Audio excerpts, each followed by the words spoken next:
Hey guys good afternoon সকলোকে পুনৰ এটা নতুন মিনি ব্লগলৈ আপোনালোকক স্বাগতম জনাইছোঁ গাইজ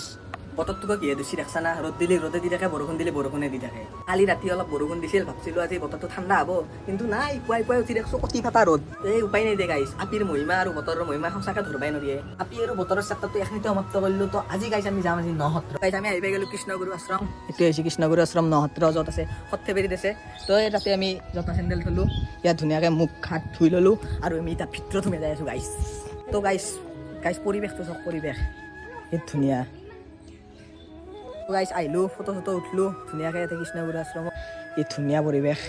বম ভিউ তাৰমানে কিন্তু অলপ মানে দেৰিকৈ আহিলে ভাল হয় মানে ইয়াতে মস্ত গৰম তাৰমানে ফটো চটো উঠা অলপ গধূলি টাইমত আহিলি বা ভাটিবেলা টাইমত উঠলি যেতিয়া বেলিটো আৰু অস্ত যাবৰ টাইম হয় সেইখিনি উঠলি মজা আৰু গাইজ এইখানে আছিল কৃষ্ণগুৰু আশ্ৰম তো চমুকৈ দেখাবলৈ আপোনালোকক চেষ্টা কৰিলোঁ তো গাইজ আজি ভিডিঅ'টো এইখিনি আছিল যদি ভিডিঅ' চাই লাইক কমেণ্ট শ্বেয়াৰখিনি কৰি দিব অন্য এটা মিনি ব্লগত লগ পাম বাই বাই জয় অসম।